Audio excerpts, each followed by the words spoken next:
स्वर्गीय वरिष्ठ महाविद्यालय सर्व विद्यार्थ्यांचं मनापासून या ठिकाणी हार्दिक स्वागत।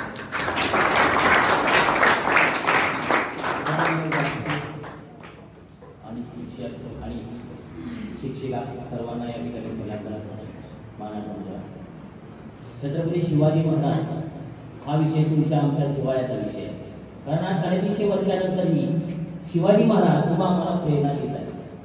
आज तुमच्या आमच्या कानावरती छत्रपती शिवरायांचं नाव पडलं, तुमच्या आमच्या हृदयातून आवाज येतो जय जय महाराज। शिवरायांचं कुठं पोस्टर दिसलं, कुठं काही दिसलं तरी आमचा अभिमान या ठिकाणी बोलतो। कारण का मी तुम्हाला एक साधा प्रश्न विचारतो। आताच या मॅडमने सांगितलं शिवाजी महाराजांना 350 मध्ये 375वी जयंती, आज 350 म्हणजे 300-400 वर्ष होऊन गेली तरी सुद्धा शिवाजी महाराज तुमच्या आमच्या काळजावर अधिराज्य प्राप्त झाले। नेमकं शिवरायांनी काय केलं म्हणून आज सुद्धा शिवाजी महाराज तुम्हा आम्हाला प्रेरणा देत आहे? हा साधा प्रश्न आज शिवजयंतीच्या निमित्ताने स्वतःच्या मनाला विचारा। नेमकं शिवरायांनी काय केलं म्हणून आज शिवराय तुम्हा आम्हाला प्रेरणा देत आहे? कोण म्हणे शिवाजी महाराजांनी स्वराज्य निर्माण केलं, कोण म्हणे शिवाजी महाराजांनी राज्य निर्माण केलं, कोण म्हणे या ठिकाणी लेकीवाडी सुरक्षित राहावं यासाठी हिंदवी स्वराज्य निर्माण केलं, हिंदूंचं राज्य निर्माण केलं म्हणून शिवाजी महाराज आम्हाला या ठिकाणी आदर्श वाटतात। पण शिवजयंतीच्या निमित्ताने आयोजित असलेल्या या कार्यक्रमामध्ये आज मी तुम्हाला जे सांगणार आहे ना, तिथे बसलेल्या शिवरायांच्या भावड्यांनी आणि या जिजाऊंच्या लेकींनी स्वतःच्या मनामध्ये पडून ठेवा। शिवाजी महाराजांनी दुसरं काही केलं नाही, फक्त एकमेव गोष्ट केली म्हणून शिवराय तुम्हाला आम्हाला आदर्श वाटत आहे। नेमकं शिवरायांनी काय केलं? शिवाजी महाराजांनी फक्त आणि फक्त आपल्या आईचं स्वप्न पूर्ण केलं। शिवाजी महाराजांनी दुसरं काही केलं नाही, फक्त आणि फक्त आपल्या आईचं स्वप्न पूर्ण केलं। कोणती शिवरायांची आई? शिवरायांची आई होती आऊसाहेब जिजाऊ। काय होतं त्या माईचं स्वप्न? काय होतं त्या मम्मीचं स्वप्न? त्या आईचं स्वप्न होतं हिंदवी स्वराज्य। आणि त्या लेकरानं आपल्या आईचं स्वप्न पूर्ण केलं। आणि जो आपल्या आईचं स्वप्न पूर्ण करतो ना, जो आपल्या बापाचं स्वप्न सत्यामध्ये उतरवतो ना, त्याच्या पायामध्ये 33 कोटी देव वास करतात। म्हणून आज 350 वर्षानंतरही 450 वर्षानंतरही शिवराय तुम्हाला देवापेक्षा श्रेष्ठ वाटतात। म्हणून आज शिवजयंतीच्या निमित्ताने इथं बसलेल्या शिवरायांच्या मावळ्यांनी आणि जिजाऊंच्या लेकीने लक्षात ठेवा, फक्त आणि फक्त आपल्या आईवडिलांच्या स्वप्नासाठी ध्येयासाठी संघर्ष करण्याची वृत्ती जोपर्यंत तुमच्या काळजामध्ये जिवंत होणार नाही तोपर्यंत खरा शिवराय तुम्हा आम्हाला मार्गदर्शन करणार नाही। आम्ही फक्त जयंत्या साजऱ्या करणार, शिवरायांच्या घोषणा काळजातून घेणार, शिवरायांची चंद्रकोर कपाळाला लावणार। तुमच्या आमच्या घराच्या भिंतीवरती शिवरायांची प्रतिमा भली मोठी असतात, पण त्या शिवरायांनी आपल्या आईच्या स्वप्नासाठी संघर्ष केला। ती संघर्षाची वृत्ती आम्ही आमच्या रक्तामध्ये भिनवली का? हा प्रश्न स्वतःच्या मनाला विचारा।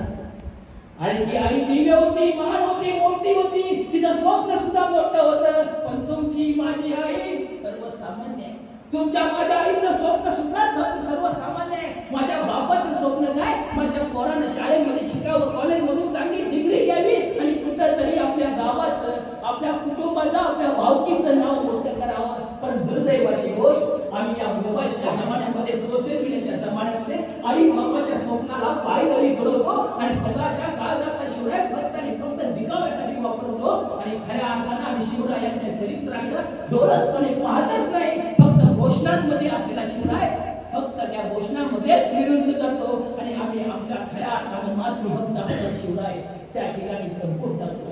मित्रांनो, शिवजयंतीच्या निमित्तानं या ठिकाणी शिवव्याख्यानाचं आयोजन केलेलं आहे। आज मी स्वतःच्या आईचं बापाचं स्वप्न उरामध्ये साठवून ठेवा।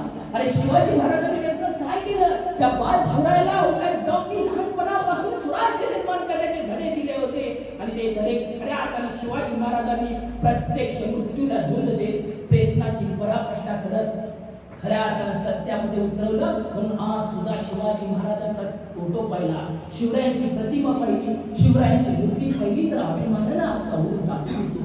कारण शिवराय हे कोणत्या एका जातीसाठी नाही, कोणत्या एका मातीसाठी नाही, तर अखंड हिंदुस्थानाच्या भारत वर्षाच्या प्रगतीसाठी आणि इथं जन्मलेल्या प्रत्येक मराठी माणसासाठी, प्रत्येक भारतीय पुत्रासाठी आणि त्या माऊलीच्या एका प्रत्येक जिजाऊच्या लेकीसाठी प्रेरणा देत राहणार, अखंडपणे प्रेरणा देत राहणार। जोपर्यंत सूर्य आहे, जोपर्यंत जग आहे, तोपर्यंत शिवराय नावाचा हा सूर्य चळपत राहणार आणि त्या आपल्या प्रकाशानं अनेकांची त्या ठिकाणी ध्येय साकार करण्याची जिद्द काळजामध्ये साठवून ठेवायची एनर्जी देणार. लक्षात घ्या, शिवाजी महाराजांबद्दल तर आमच्या लक्षात येतं शाहिस्तेखानाची बोटं छाटणारे राजे.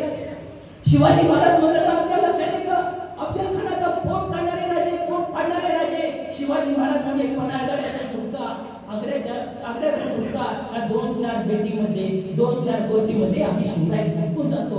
अफजल खानाच्या पोटापासून शाहिस्तेखानाच्या पोटापर्यंत नेमका शिवराय आम्ही त्या ठिकाणी संपून टाकतो. त्या ठिकाणी जातीपातीच्या भीती उभ्या करून धर्माचे गलिच्छ राजकारण करून शिवरायासारखा महापुरुष आम्ही त्या ठिकाणी कोंडून ठेवलेला आहे. त्यामुळे शिवाजी महाराजांचं खरी चरित्र आम्ही आमच्या काळजामध्ये साठवतच नाही. मित्रांनो, शाहिस्तेखानाच्या पोटापासून आणि शाहिस्तेखानाच्या पोटापासून अफजल खानाच्या पोटापर्यंतचा शिवराय आम्ही या ठिकाणी ऐकलेला आहे, सांगितलेला आहे, वाचलेला आहे. पण शिवाजी महाराजांचं तंत्र आयुष्य स्वप्न पूर्ण करण्यासाठी निर्माण झालेलं त्यांच्या काळजामध्ये घडत खऱ्या अर्थाने या ठिकाणी असं काळजी नाही. अरे महादेवाच्या मंदिराचा पडला होता कळत, महादेवाच्या मंदिराचा पडला होता कळत, माय मराठी अंगणातली वटली होती तुळस, माय मराठी अंगणातली वटली होती तुळस. तुमची आमची तान बघवणारी गोदा कृष्णा आपली, देवाऱ्यातील देवच काय माय बहिणी पटली. अन्याय अत्याचार धर्मानं सह्याद्री वागला, सुलतानी अंधकारानं महाराष्ट्र जागला, सुलतानी अंधकारानं महाराष्ट्र जागला. गुलामीच्या काळोख्यात, अरे गुलामीच्या काळोख्यात चमकला शिवसूर्य, स्वराज्याची शपथ घेतली गाजवले शौर्य. अरे नाव तुझे पडता काळी, अरे नाव तुझे पडता काळी, पेटून उठते रक्त, गगनभेदी डरकाळीने हल्ले दिल्ली तख्त, गगनभेदी डरकाळीने हल्ले दिल्ली तख्त.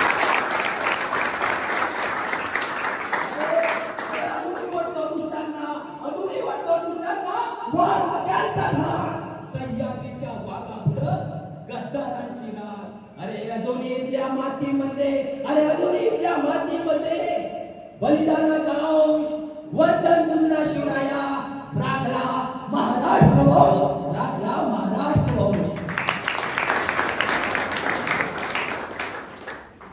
मला तुमच्या काळजामध्ये शिवराय जिवंत आहे काही तपासायचे. मी या ठिकाणी घोषणा देणार आहे, बघूया तुमच्या आवाजामध्ये किती आहे. जय भवानी, जय शिवाजी, जय भवानी, जय शिवाजी. आवाज तुमच्या मुखातून येतोय, आवाज तुमच्या काळजात आला पाहिजे. कारण लक्षात ठेवा, तिथं जन्मलेल्या प्रत्येकाच्या हृदयामध्ये, प्रत्येकाच्या रक्ताच्या ठेंगामध्ये शिवराय नावाचा अंश आहे. ते वेगळं सांगावं लागत नाही. जय भवानी, जय शिवाजी, महादेव. बघा, छत्रपती शिवाजी महाराजांची प्रेरणा घेतली ना, जगातले 33 कोटी देव सुद्धा बाद होतात. मित्रांनो, मी कोणत्या देवाचा अपमान करत नाही, पण शिवराय नावाचा जादू जितकी प्रचंड प्रलुब्ध या ठिकाणी आहे, त्या ठिकाणी कोणत्याला नमस्काराची गरज नाही, कोण आपण नतमस्तकाची गरज नाही. कारण का शिवरायांनी कर्तृत्वाने तुम्हाला मार्ग करून दिलेला आहे, राजमार्ग करून दिलेला आहे. फक्त आम्ही त्यांच्या विचाराने प्रेरित होऊन त्या मार्गाने जरी गेलो ना, तुमच्या आमच्या आईबापाची स्वप्न 100% पूर्ण होईल. सांगायला कोणत्या ज्योतिषाची गरज नाही. छत्रपती शिवाजी महाराजांना घडवताना बाल त्या औषध जिजाऊंना माहिती होतं, हिंदवी स्वराज्य जर निर्माण करायचं असेल तर या बाल शिवरायांना त्या बाळावरती संस्कार करण्याची गरज आहे. संस्कार करताना त्या बाळाला जवळ शिवाजी महाराज 7-8 वर्षाचे असतील, 7-8 वर्षाचे असलेल्या शिवरायांना जवळ घेताना विचारलं, राजे तुमचं स्वप्न काय, तुमचं ध्येय काय?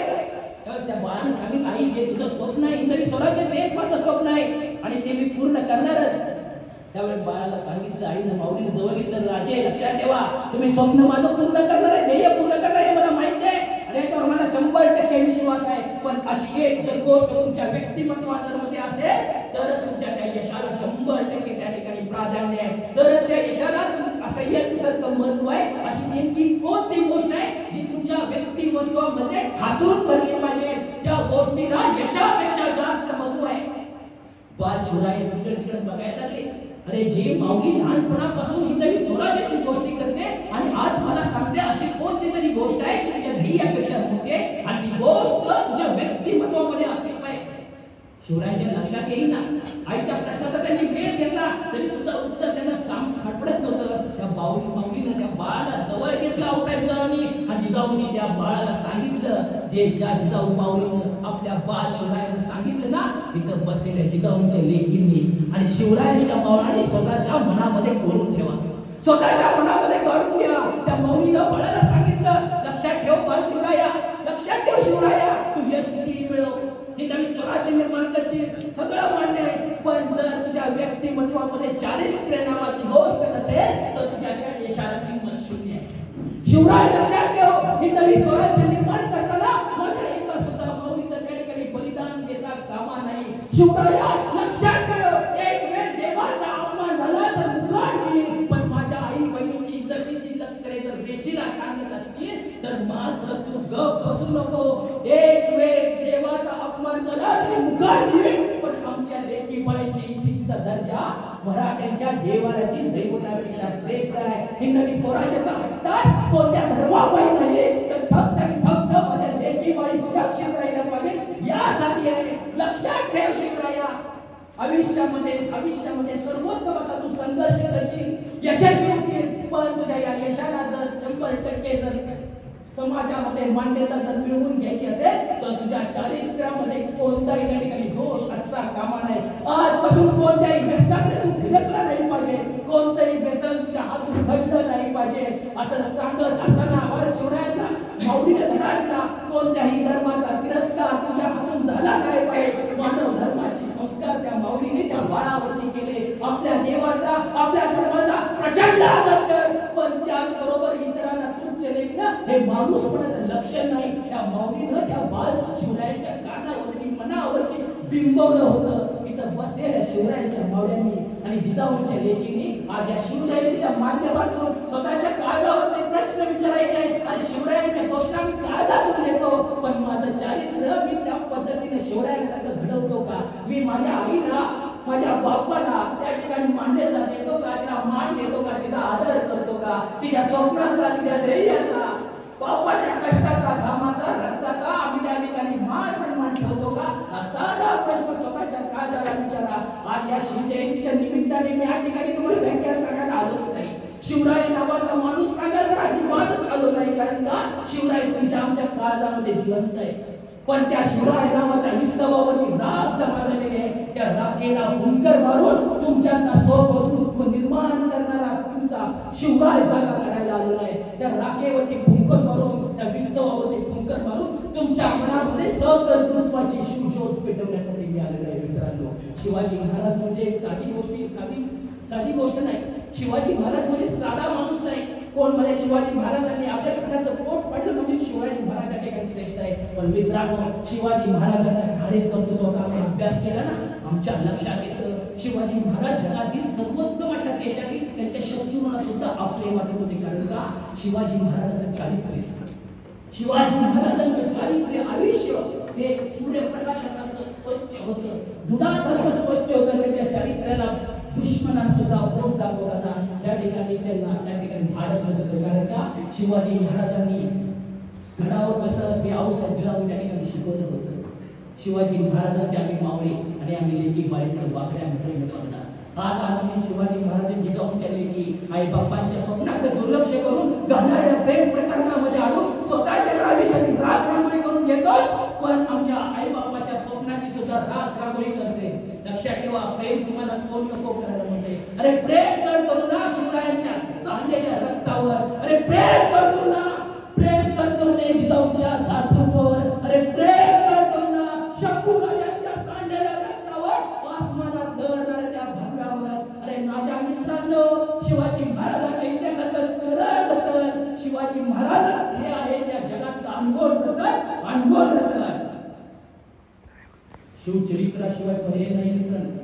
मी तुम्हाला जे सांगतोय तुम्ही म्हणा शिवाजी महाराजांचा तुम्ही इतिहास सांगताय, रावसाहेब जिजाऊ सांगताय, पण लक्षात ठेवा मी माझ्या मनाचं काही सांगत नाही. उलटा इतिहासाची पाने शिवाजी महाराजांच्या इतिहासाचा प्रसंग आहे. सावित्री नावाची धारवाड पासून कारवाड नावाचं गाव आहे, यादववाड नावाचं गाव आहे. ते जिंकायसाठी शिवाजी महाराज दक्षिण दिग्विजयतून महाराष्ट्रात येत होते. येता सकोजी मधला यादववाड नावाचं छोटंसं गाव आहे, आपण जिंकून टाकूया. शिवाजी महाराजांचा त्या ठिकाणी सकोजी सेनापती होता. पण ती यादव देसाई सावित्री देसाई नावाची एक महिला ते राज्य सांभाळत होती. ते पतीच्या निधनानंतर छोटंसं यादव नावाचं गाव राज्य सांभाळत असताना त्या मराठ्याने त्या ठिकाणी अटॅक केला आणि त्या सावित्रीला बंदी करून शिवाजी महाराजांना उभं केलं. शिवाजी महाराजांसमोर बाणीदारपणाने ती स्त्री उभी राहिली आणि त्या शिवाजी महाराजांनी काय बोलायचे आतच शिवाजी महाराजांना सांगितलं, मी तुमची गुन्हेगार आहे, तुम्हाला काय शिक्षा द्यायची ती शिक्षा द्या. पण शिवाजी महाराजांचं लक्ष त्या सावित्रीच्या हातामध्ये असलेल्या चिमुरड्या बाळावरती गेलं आणि शिवाजी महाराज आपलं सिंहासन सोडून आले आणि त्याच्या डोळ्यामध्ये एका डोळ्यातून अश्रू उघड होते आणि दुसरा डोळा त्यांनी त्या लेकरावरती केंद्रित केला होता आणि आपल्या त्या ठिकाणी मावळ्याला आलेच तिला सपोची लवकर जवळ वाटी घेऊन या, चमचा घेऊन या, वाटीमध्ये दूध घेऊन या आणि त्या बाळाला आपल्या मांडीवरती घेतलं आणि त्या बाळाला वाटीला चमच्यानं दूध पाजत होते राजे. हे दृश्य बघून त्या सावित्रीला लक्षात येईना आणि जगातला कोणता माझा सर्वोत्तम असा शत्रू आणि कोणत्या राजाच्या दरबारात मी उभे या ठिकाणी मला मृत्यूदंड मिळण्याची अपेक्षा असताना माझ्या मित्राला मामाच्या त्या ठिकाणी प्रेमाने जवळ घेतो, बाबाच्या प्रेमाने जवळ घेतो आणि दूध पाजतो. त्यावेळेस सावित्रीला सांगितलं, अरे मी कोणतं पाप करत निघालेलो नाही, या ठिकाणी मला माहिती नव्हतं. लक्षात घ्या, या बाळासाठी वेगळं त्या ठिकाणी जमिनीचा त्यांनी बंदोबस्त केला, त्याच्या दुधाची भाताची राजांनी सोय केली आणि सावित्रीला सन्मानाने घरी पाठवलं. आणि या सावित्रीच्या मनामध्ये चित्र इतकं जबरदस्त असं फिट झालं होतं. त्यावेळेस ती आपल्या यादववाड राज्यामध्ये गेली. त्यावेळेस त्या ठिकाणी महादेवाच्या मंदिराच्या बाहेर तिने एक शिल्प घडवून घेतलं. एका शिल्पामध्ये बाळ शिवाजी महाराज घोड्यावरती उभे आहेत तर दुसऱ्या त्या शिल्पाच्या खाली दुसऱ्या शिल्पामध्ये आपल्या बाळाला मांडीवर घेऊन वाटीनं चमच्यानं दूध पाजले जाते. हे शिल्प शिवाजी महाराज हयामध्ये असताना शिवाजी महाराजांच्या जीवनपणे त्यांनी त्या ठिकाणी मंदिराच्या बाहेर लावलं. आज सुद्धा 450 वर्षानंतर ते शिल्प तुम्हाला शिवाजी महाराजांचं कार्य करतो आणि चारित्र्य किती सूर्यप्रकाशासारखं स्वच्छ होतं हे सांगतोय. पण दुर्दैवाची गोष्ट आम्ही शिवाजी महाराजांना वेगळ्या दृष्टीनं पाहतच नाही. आणि आईचा मातेचा सन्मान शिवाजी महाराजांनी केला. त्या ठिकाणी 9 वर्षाच्या शिवाजी महाराजांच्या कानावरती बातमी आली, राज्याच्या पाटलानं एका महिलेवरती बलात्कार केला, अत्याचार केला आणि गोष्ट त्यावेळी शिवाजी महाराजांना समजली. शिवाजी महाराजांचा क्रोध खवळला आणि राज्याच्या पाटलाला पुढे उभं केलं आणि सांगितलं, हे दुष्कृत्य केलेलं आहे, त्यासाठी तुम्हाला सजा दिलीच पाहिजे. त्यावेळेस पाटील म्हणाला, मी गावचा पाटील आहे, मी गावचा बाप आहे, मला शिक्षा देण्याचा अधिकार तुम्हाला नाही. ही गोष्ट त्यावेळी शिवाजी महाराजांच्या लक्षात आलं. शिवाजी महाराजांनी त्या राज्याच्या पाटलाचा चौरंग केला, दोन्ही हात दोन्ही पाय काढले आणि काळ्या कोपऱ्यामध्ये त्या ठिकाणी शिक्षा दिली. हे शिवाजी महाराजांनी स्त्रीच्या शिरासाठी दिलेली शिक्षा. आज सुद्धा तुम्हा मला शिवाजी महाराजांची स्त्री विषयाकडे बघण्याचा दृष्टिकोन कसा आहे हे तुम्हाला दाखवतं. पण शिवाजी महाराजांचे आम्ही मावळे आणि स्त्रियांकडे घाण्याच्या नजरेने आम्ही पाहतो आणि शिवाजी महाराजांचा जय जयकार काळजातून करतो. हे खऱ्या अर्थानं विसंगत आहे. आजपासून शिवाजी महाराज तुमच्या आमच्या काळजामध्ये जर असतील, तुम्ही आम्ही जर शिवरायांची लेकरं असो, शिवरायांचे महाराजांचे भक्त असेल तर तुमच्या आमच्या चारित्र्यामध्ये, तुमच्या आमच्या व्यक्तिमत्वामध्ये स्त्रियांविषयी आदर्श असलाच पाहिजे, यामध्ये तीळ मात्र शंका नाही. शिवाजी महाराजांनी उभ्या आयुष्यामध्ये कोणत्या सुद्धा व्यसनाला हात लावला नाही. शिवाजी महाराजांनी उभ्या आयुष्यामध्ये व्यसनाला हात लावला नाही. सुपारीच्या कांडाला सुद्धा शिवाजी महाराजांनी स्पर्श केला नाही. म्हणून शिवाजी महाराज या जगामध्ये तुम्हा आम्हाला प्रेरणा देत राहतात. लक्षात घ्या, जगातल्या वेगवेगळे जे त्यांचा आम्ही अभ्यास केला, लिपुलेचा अभ्यास केला, सिकंदराचा अभ्यास केला, तरी सुद्धा त्यांच्या व्यक्तिमत्वामध्ये संवेदनशीलता आढळून येत नाही. आणि शिवाजी महाराज नेमकं कोण होते? कोण म्हणे शिवाजी महाराज विचारवंत होते. पण लक्षात घ्या, विचारवंतांच्या काही आचारात करण्याची क्षमता नसते, ते फक्त विचार मांडतात. पण शिवाजी महाराज विचार करून थांबले नाहीत मित्रांनो. स्वकर्तृत्वातून आचारातून त्या ठिकाणी एक पाऊल पुढे जाऊन जगाला दाखवून दिलं. कोण म्हणे शिवाजी महाराज त्या ठिकाणी संत असतील, साधू संत आहेत. पण लक्षात घ्या, साधू संतांच्या जरी शिवाजी महाराजांच्या व्यक्तिमत्वाला निस्वार्थीचा उल्हास येत असतो, गंध येत होता. शिवाजी महाराजांचं व्यक्तिमत्व संतांपेक्षा श्रेष्ठ आहे. साधू संत जगाला मार्गदर्शन करतात, पण शिवाजी महाराजांनी स्वतः मार्गक्रमण करून जगाला मार्गदर्शन केलंय. नुसतं सांगितलं नाही मित्रांनो, करून दाखवलंय. म्हणून शिवाजी महाराज ग्रेट आहे. जगातील अनेक जनते त्यांना स्वतःला आईचं बापाचं राज्य मिळालं होतं. शिवाजी महाराज या जगातला असा एकमेव राजा आहे, त्यांनी स्वतःचं राज्य निर्माण केलं. नुसतं राज्य निर्माण केलं नाही तर तुमच्या आमच्या काळावरती आज सुद्धा शिवाजी महाराज आरूढ आहे. कारण का? शिवरायांचं कार्यकर्तृत्वाबरोबर त्यांचं चारित्र्य हिमालयापेक्षा उंच आहे. जोपर्यंत आम्ही शिवरायांचं व्यक्तिमत्व व्यक्तिमत्व स्वतःच्या काळामध्ये साठवणार नाही तोपर्यंत शिवराय तुम्हाला मार्गदर्शन करणार नाही. शिवाजी महाराज 14-15 वर्षाचे असतील. आऊसाहेब जिजाऊ असे बोलत होते. जिजाऊकडं वेगवेगळ्या राज्यातली आपल्या काय वेगवेगळे लोक आले, चर्चा झाली होती. शिवाजी महाराजांचं कार्यपाल होते आणि त्यावेळेस एकाने सांगितलं, तुम्ही म्हणताय तुमचं पोरग राज्य निर्माण करेल, हिंदवी स्वराज्य निर्माण करेल, त्याला पुरावा काय? कशाच्या जोरावर तुम्ही म्हणताय तुमचं पोरग हिंदवी स्वराज्य निर्माण करेल? ही गोष्ट जिजाऊच्या कानावरती पडली, जिजाऊच्या हृदयावरती पडली, जिजाऊच्या लक्षात येत होतं. आमचा पोता माझा लेकरू या ठिकाणी माझं स्वप्न 100% पूर्ण करणार आहे याची मी खात्री कशी देऊ? 14 वर्षाच्या शिवरायांना जवळ घेतलं आणि प्रश्न केला, राजा तू हिंदवी स्वराज्य निर्माण करणार आहे याच्यावरती मला 100% विश्वास आहे, पण उद्या जर जगामध्ये मी नसेल तर तू हिंदवी स्वराज्य निर्माण करशील याची मी खात्री कशी देऊ? शिवरायांच्या डोळ्यात अश्रू गळत होते. आपला हात त्यांनी माऊलीच्या पोटावरती ठेवला आणि असं बोलू नको. आपल्या बाळाचा हात बाजूला करत राजाने राजाला प्रश्न केला, तू असं काहीतरी मला करून दाखव जेणेकरून तू हिंदवी स्वराज्य निर्माण करणार आहे, ही काळ्या दगडावरची पांढरी रेष आहे, असं काहीतरी करून दाखव. की बाळ म्हणू लागलं. 14-15 वर्षाचं पोरगं आईला सांगू लागला, आई मी करतो, सांग काय करू? आईला सांगितलं काय करायचं ते कर, मला माहिती नाही. उद्या सूर्यास्त, आजचा सूर्यास्त झाल्यानंतर उद्या सूर्योदयापूर्वी मला ते उत्तर हवंय. जा तुझ्या खोलीमध्ये शांतपणे विचार कर, मला काही गडबड नाही. शिवाजी महाराज बोलून गेले होते, माझ्या आईला कसा विश्वास देऊ? मी स्वप्न पूर्ण करणारच आहे, त्यासाठी माझ्या व्यक्तिमत्वाची जडणघडण मी करत आहे, अनेक पैलू माझ्या व्यक्तिमत्वाला पाडत आहे, पण माझ्या आईला उद्या मी कशी खात्री देऊ? हा विचार करत शिवाजी महाराज आपल्या खोलीमध्ये बसले होते आणि त्या ठिकाणी वेळ निघून जात होती. संध्याकाळची वेळ निघून गेली, सायंकाळची वेळ निघून गेली, रात्रीची वेळ निघून गेली, 12 वाजता रात्री मध्यरात्रीचा प्रवास सुद्धा झाला, तरी सुद्धा या ठिकाणी शिवाजी महाराजांच्या डोक्यामध्ये काही येत नव्हतं. आपल्या आईला नक्की काय सांगायचं? आणि पाटीलचा त्या ठिकाणी कालखंड सुरू होत होता आणि दुसरा दिवस उजळणार तेवढ्या शिवाजी महाराजांच्या चेहऱ्यावरती सूर्याचा असा सुंदर असा प्रकाश